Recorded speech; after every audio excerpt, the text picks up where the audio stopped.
The desert floor is silent, not the comfortable silence of an empty landscape, the held-breath silence of something watching. A leopard crouches in the shadow of a rock outcrop, amber eyes fixed on a troop of baboons moving through the acacia scrub below. She has hunted baboons before.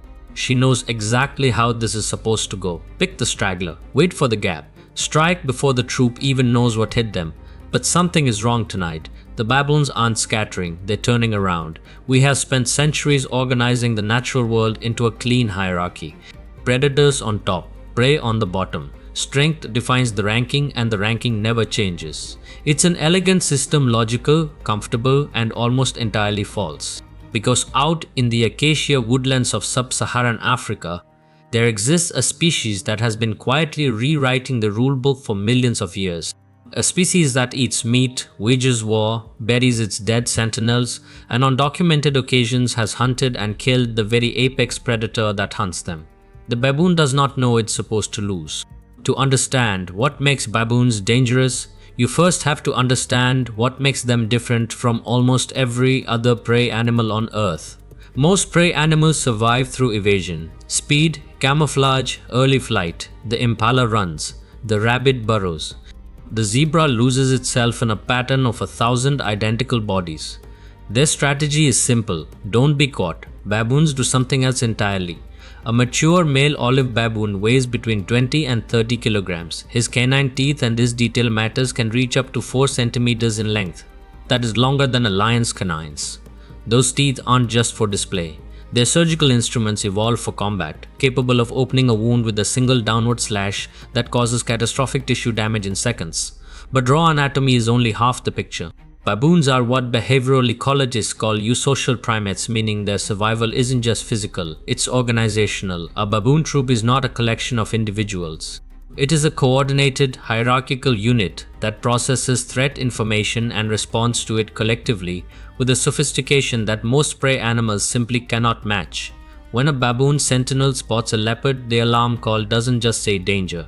Field research on olive and Shatma baboons by Dorothy Cheney and Robert Seyfarth in the 1980s revealed that baboon communication carries specific information about predator type, direction, and urgency. Different calls produce different collective responses. An aerial predator call sends the troop into dense vegetation. A terrestrial predator call, a leopard, a hyena, a wild dog, triggers something altogether more complicated. It can trigger a counteroffensive. The leopard is, by any objective measure, one of the most efficient predators on Earth. She is pound for pound stronger than a lion. She can drag prey 3 times her own body weight vertically up a tree trunk. Her ambush success rate against most prey animals hovers around 38 to 50% in documented studies. She is patient, adaptive, and nearly silent. Against baboons, she operates at a fundamental disadvantage that no amount of stealth or strength can fully compensate for. The troop has eyes everywhere.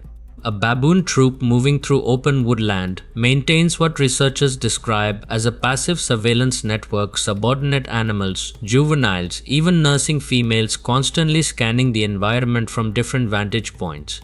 This is not a deliberate military formation. It emerges naturally from the social structure, but the effect is the same as a perimeter guard. The leopard has roughly a 6 to 8 second window between her final charge position and the point at which most prey animals are still processing the threat. Against the zebra or impala, that window is usually enough. The prey is still running the threat assessment while the predator is already closing the distance. Against baboons, the sentinel call fires in the first 2 seconds. By second 3, the troop has already begun reforming. And by second 6, the adult males are moving toward the threat. This is where the dynamic shifts from defense into something darker. Documented field observations from the Amboseli Baboon Research Project and studies conducted in Botswana's Okavango Delta have recorded adult male baboons not retreating from leopards but physically mobbing them. Groups of 3 to 6 males approaching a leopard directly, screaming, presenting teeth, and making physical contact, biting, slashing, hammering with their hands. A single male baboon in a mobbing situation is dangerous. 3 coordinated males present a predator with a threat calculation it has almost no evolutionary template to process. The leopard's hunting strategy is built entirely around the concept of a single, directional attack on an isolated, fleeing target. Nothing in her behavioral architecture prepares her for multiple aggressive, coordinated attackers coming from different vectors simultaneously. She retreats, not always, but significantly often, and on rarer documented occasions she doesn't get the chance. In 2017, a widely circulated observation from a game reserve in South Africa was later verified by wildlife researchers. A troop of Chacma baboons, responding to a leopard that had taken one of their juveniles, pursued the leopard, cornered it, and killed it. The juvenile was already dead. The troop did not retrieve it. This was not about resource recovery. This was retaliation. That word is uncomfortable when applied to non-human animals, because it implies something we prefer to believe only humans do: emotional motivation, driving a coordinated, calculated response to a perceived wrong. But primate behavioral ecologists have grown increasingly careful about dismissing this framing entirely. Baboons have demonstrated in controlled and field studies that they carry what researchers call social memory, the ability to track, recognize, and respond to specific individuals based on past interactions. The troop knew this leopard, they knew where it was, and they went after it. The mechanics of a baboon kill on a large predator are brutal in the most clinical sense of that word. The males encircle. They exploit the fundamental weakness of any ambush predator in a defensive confrontation. A leopard's offensive toolset: retractable claws, powerful forelimbs. A crushing throat bite requires proximity and positional advantage. Against a single prey animal, the leopard dictates both. Against a coordinated group attacking from multiple angles, the leopard can only face one direction at a time. While it defends against the male in front, the males at its flanks are already moving in. Those canine teeth hit tendons, hamstrings, the back of the neck. The objective, whether the baboons consciously understand it or not, is functionally identical to what a lion pride does when taking down large prey: disable mobility first, then overwhelm. A leopard with a severed hamstring is a leopard that cannot escape, cannot climb, and cannot strike at speed. What follows is not a fight in any balanced sense. It is an execution. But what is perhaps more unsettling than the act itself is the evidence that baboons planned for this eventuality before it occurs. Field studies in the windy, impenetrable forest and in South Africa's Limpopo province have documented baboon troops engaging in what researchers describe as coordinated vigilance positioning, the largest adult males gravitating toward the exposed edges of the troop formation as it moves through known predator habitat. This is not random. The males that move to these positions are specifically the highest ranking adult males, and they appear to make this positional shift without any explicit alarm trigger, simply in response to environmental context. They have assessed the terrain, they have identified the risk, and they have already placed themselves between the troop and where the threat will most likely come from before it arrives. This is not reactive behavior, this is anticipatory.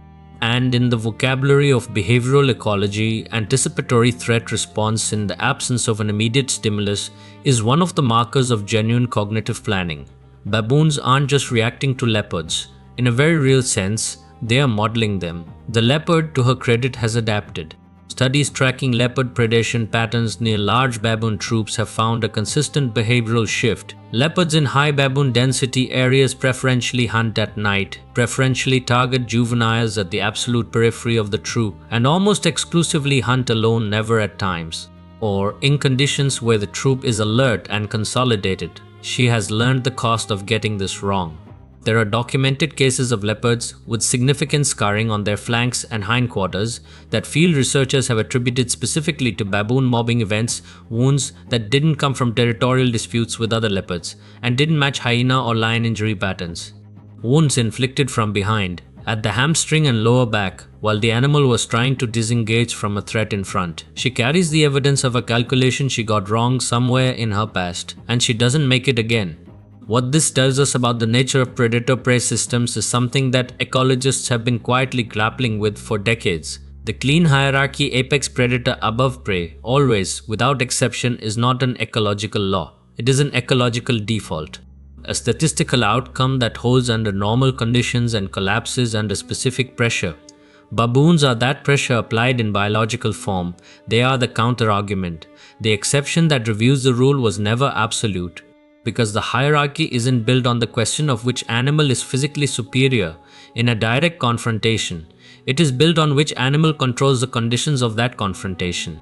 And baboons have spent millions of years of evolutionary pressure developing the one capability that strips apex predators of that control entirely. They cooperate, not instinctively, the way schooling fish cooperate, consciously, socially, with communication, hierarchy, memory, and apparent anticipation. They have built, through purely biological means, something that functions like a standing military structure, complete with sentinels, ranks, coordinated offense, and collective tactical memory of individual threats.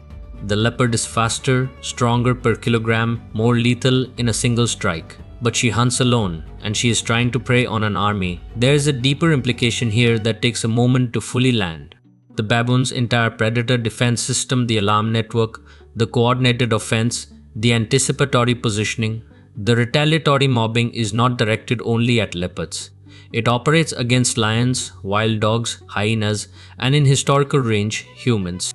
Every predator that has ever viewed baboons as prey has applied selection pressure that drove baboon intelligence higher. Every failed ambush rewarded the troop that was more coordinated, more communicative, more anticipatory. Every successful mobbing event punished the predator and reinforced the behavior. The baboon's intelligence is in part a direct consequence of being hunted by some of the most effective predators on Earth. Predation shaped them into something their predators were never equipped to fully handle. Nature built a weapon out of the prey. And the most extraordinary thing about that weapon is not the teeth. It is the mind that coordinates them. Somewhere in the Okavango Delta tonight, a leopard is moving through the dark with a calculation running in whatever cognitive architecture a leopard possesses. She is weighing hunger against risk. She is reading the wind. She is watching the distant silhouettes of a troop settling into their sleeping trees.